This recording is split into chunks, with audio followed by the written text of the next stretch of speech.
இலங்கைக்கு கடுமையான வெள்ளப்பெருக்கு ஏற்படுவதற்கான வாய்ப்புகள் அதிகரிச்சிருக்கு. இன்றையிலிருந்து மழை பொழிவு இலங்கை பகுதியில் தமிழகத்தின் அருகே இருக்கக்கூடிய இலங்கை பகுதிகளில் பெரும்பாலான இடங்களில் பலத்த மழை பொறுத்த வரைக்கும் தீவிரமடைய போகுது. இதனால தமிழகத்திற்கும் மழை வாய்ப்புகள் கிடைக்குமா? எதன் காரணமாக தற்பொழுது இலங்கை பகுதிகளில் மழை தீவிரமடைய போகுது? தமிழ்நாட்டிற்கும் சேர்த்து நமக்கு மழை கிடைக்க போகுதா? தென் மாவட்டத்தினுடைய கடலோர பகுதிகள் பாதிக்குமா என்பது குறித்து மிக தெளிவாக இந்த வானிலை அறிக்கையில கேட்டு பயன்பெறுங்க. நீங்க ஒன்னே ஒன்று பண்ணுங்க, மறக்காம லைக் பண்ணுங்க, சப்ஸ்கிரைப் பண்ணி தொடர்ந்து சப்போர்ட் பண்ணுங்க. துல்லியமான வானிலை அறிக்கை பெற்றுக்கொள்ளுங்க. மறுபடியும் தமிழகத்தில் கணிசமாக மழை பொழிவுகள் எந்தெந்த தேதிகளில் எதிர்பார்க்கலாம் என்பதையும் இந்த வானிலை அறிக்கையில மிக தெளிவாக சொல்லப்பட்டிருக்கு. அதே மாதிரி 11 மாவட்டத்திற்கு தமிழ்நாட்டில் எச்சரிக்கை நம்ம கொடுத்திருக்கிறோம்.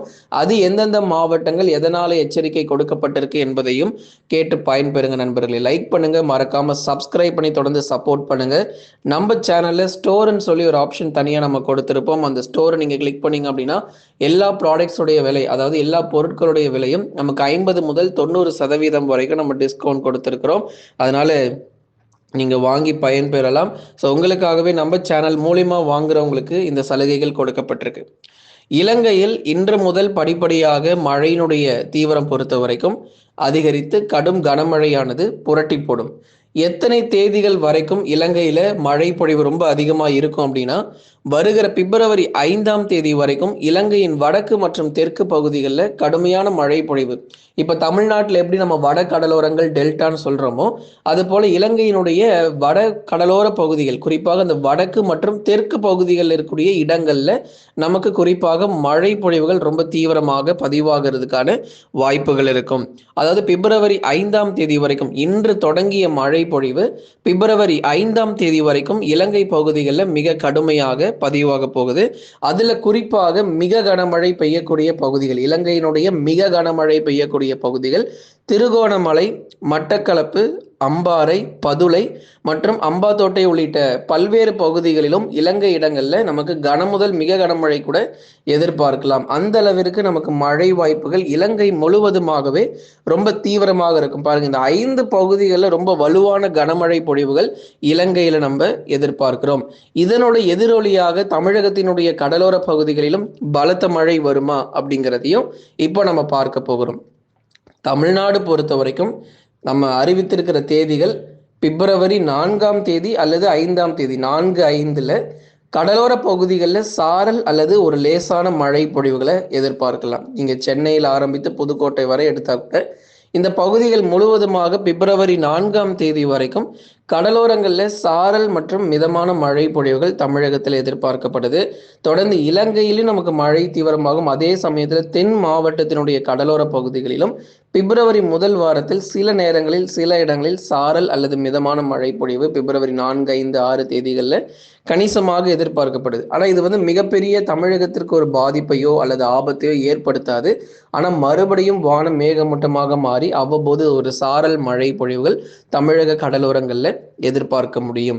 இலங்கையில் இருக்கக்கூடிய இப்போ எந்தெந்த பகுதிகள் நம்ம பார்த்தோம், திருகோணமலை, மட்டக்களப்பு, அம்பாறை, பதுளை, அம்பாத்தோட்டை உள்ளிட்ட நிறைய இடங்கள்ல கனமழை பொறுத்த வரைக்கும் இலங்கை பகுதிகளில் கொட்டி தீர்க்கிறத நம்ம பார்க்க முடிகிறது.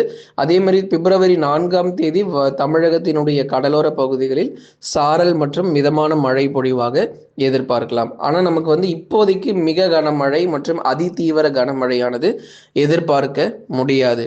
ஆனால் இன்னொரு மிகப்பெரிய ஒரு பிரச்சனை என்ன அப்படின்னா, பனிப்பொழிவு பொறுத்த வரைக்கும் அதிகாலை நேரங்களில் ரொம்பவே தீவிரமாக இருக்கும். நீங்க நினைக்கிறத விட இன்னும் நமக்கு வெப்பநிலை குறைய போகுது. அதிகாலை நேரங்களில் வெப்பநிலை பொறுத்த வரைக்கும் மேலும் குறைய போகுது. இனி வரும் நாட்களில் எந்தெந்த மாவட்டத்திற்கு பனிப்பொழிவு மற்றும் பனிமூட்டத்தின் காரணமாக, பொதுவாக சாலைகளில் வாகனமே தெரியாத அளவுக்கு ஒரு பனிமூட்டம் இருக்கும் இல்லையா, அது எந்தெந்த மாவட்டத்துக்குலாம் இருக்கும், எந்தெந்த மாவட்டத்திற்கு கடுமையான பாதிப்புகள், பனிமூட்டத்தினால பாதிப்புகள் ஏற்படக்கூடிய மாவட்டத்தினுடைய பட்டியலை தான் நம்ம பார்க்க போகிறோம். முதலாவதாக தருமபுரி மாவட்டம். தருமபுரி மாவட்டத்தில் இருக்கக்கூடிய பெரும்பாலான இடங்களில் அதிகாலை நேரங்களில் பனிமூட்டம் ரொம்ப தீவிரமாக இருக்கும். பெண்ணாகரம் மற்றும் அதன் சுற்றுவட்டார பகுதிகள், தருமபுரி முழுவதுமாகவே சாலைகளில் வாகனம் தெரியாத அளவுக்கு பனிமூட்டம் இனிமே வரும் நாட்கள்ல ரொம்ப தீவிரமா அதிகாலை நேரங்கள்ல அதிகரிக்கும். கிருஷ்ணகிரி மாவட்டம் பர்கூர், தேன்கனிக்கோட்டை, மாரண்டஹள்ளி, ஒசூர் மற்றும் அதன் சுற்றுவட்டார பகுதிகளில் தயவு செய்து அதிகாலை 4 மணியிலிருந்து 7 மணி வரைக்கும் வெளிய போயிறாதீங்க. ஏன்னா கடுமையான குளிர் பொறுத்தவரைக்கும் கிருஷ்ணகிரி மாவட்டத்துல ரொம்ப அதிகரித்து காணப்படும். திருப்பத்தூர் மாவட்டம் ஜோலார்பேட்டை, வாணியம்பாடி, ஆம்பூர்லாம் வந்து ரொம்ப மோசமான பனிப்பொழிவுங்க. இந்த மாரி ஒரு பனிப்பொழிவ நம்ம இதுவரைக்கும் பார்த்திருக்க மாட்டோம். அந்த அளவுக்கு ரொம்ப தீவிரமா அதிகாலை நேரங்கள்ல இனி வரும் நாட்கள் ரொம்ப அதிகமா இருக்க போகுது. வரப்போகிற பிப்ரவரி முதல் வாரங்கள் மழை வருதோ இல்லையோங்க, ஆனா அந்த பனிப்பொழிவு ரொம்ப மோசமா உள் மாவட்டத்திலயும் சரி, மேற்கு தொடர்ச்சியிலும் சரி, அதிக அளவு மலை பகுதிகளிலும் பனிப்பொழிவு ரொம்பவே நமக்கு வந்து தீவிரமடைய போகுது.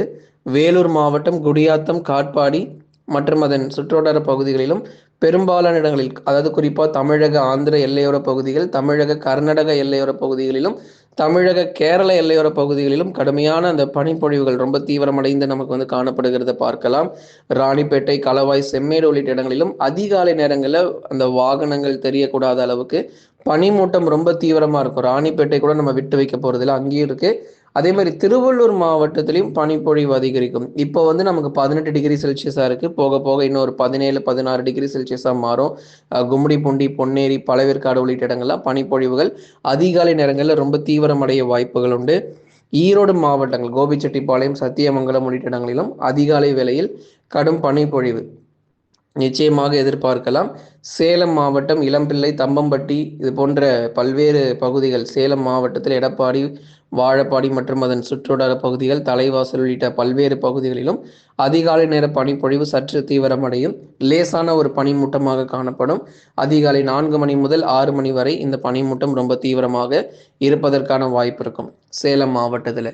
நிறைய மாவட்டங்கள்ல தமிழகத்துல காலை நேரங்கள்ல வெயில் வருகிறதுல சில தாமதங்கள் இருக்கலாம். ஏன்னா அந்த அளவுக்கு நமக்கு பனிமூட்டம் பொறுத்த வரைக்கும் ரொம்ப தீவிரமாக பல்வேறு மாவட்டத்தில் இருக்கு. அதே மாதிரி திருச்சிராப்பள்ளி மாவட்டத்திலும் பெரும்பாலான பகுதிகளில் அதிக பனிமூட்டம் காணப்படும். நாமக்கல் மற்றும் கரூர் மாவட்டங்கள், மோகனூர், அதே மாதிரி நாமக்கல் மாவட்டத்தில் இருக்கக்கூடிய ராசிபுரம், திருச்செங்கோடு உள்ளிட்ட பெரும்பாலான பகுதிகளில் அதிகாலை வேளையில பெரும்பாலும் வெளியே செல்கிறது தவிர்த்து கொள்ளுங்க. அதிக பனிப்பொழிவு காணப்படும். கரூர் மாவட்டத்திலும் பெரும்பாலான இடங்களில் கடும் பனிப்பொழிவானது தீவிரமடையும். பாருங்க, இத்தனை மாவட்டங்கள் தமிழகத்துல மிக கடுமையான பாதிப்புகள். பனிப்பொழிவுனால ஒரு பக்கம் பாதிப்பு, இன்னொரு பக்கம் பிப்ரவரி 4, 5 நாள் வரக்கூடிய தேதிகள் லேசான மழை பொழிவுகள் ஒரு பக்கம், இன்னொரு பக்கம் இலங்கை பகுதிகளில் கடுமையான கனமழை கொட்டி தீர்த்துக்கிட்டு இருக்கு. ஆகவே இனி வருகிற நாட்கள் வானிலை எப்படி இருக்கும் என்கிறத தெரிஞ்சுக்கணும்னா நீங்க ஒவ்வொரு நாளும் வானிலை அறிக்கை கேட்டு பயன்பெறுங்க. கடந்த 24 மணி நேரத்தில் பதிவான குறைஞ்சபட்ச வெப்பநிலை, அப்படி எங்க தாங்க நமக்கு ரொம்ப குறைஞ்சபட்ச வெப்பநிலை இருக்கு அப்படின்னா, கரூர் பரமத்தில 18 டிகிரி செல்சியஸ் ஆகவும், கொடைக்கானல்ல 6.4 டிகிரி செல்சியஸ் ஆகவும் பதிவாகியிருக்கு. இன்னும் அடுத்து வரும் நாட்கள் இன்னும் மேலும் வெப்பநிலை பொறுத்த வரைக்கும் அதிகாலையில குறையும் அப்படிங்கிறதுனால இந்த எச்சரிக்கை தொடர்ந்து நீடிப்பதற்கான வாய்ப்புகளும் எதிர்பார்க்கப்படுது. நண்பர்களே, நீங்க மறக்காம ஒரு லைக் பண்ணுங்க, சப்ஸ்கிரைப் பண்ணி தொடர்ந்து சப்போர்ட் பண்ணுங்க. துல்லியமான வானிலை அறிக்கை பெற்றுக்கொள்ளுங்க. நம்ம சேனல்ல ஸ்டோர்ன்னு சொல்லி ஒரு ஆப்ஷன் நம்ம தனியாகவே கொடுத்துருக்குறோம். அதனால நீங்க போய் பொருட்கள் வந்து வாங்கிக்கலாம். 50%லேருந்து 90% வரைக்கும் நம்ம டிஸ்கவுண்ட் கொடுத்துருக்குறோம். அந்த ஸ்டோர்ல போயிட்டு ஏதாச்சும் ஒரு ப்ராடக்ட்டை கிளிக் பண்ணுங்க. கிளிக் பண்ணிட்டு உள்ள போயிட்டு உங்களுக்கு தேவையான பொருள் வந்து நீங்க மேலே சர்ச் பண்ணி வாங்கிக்கலாம்.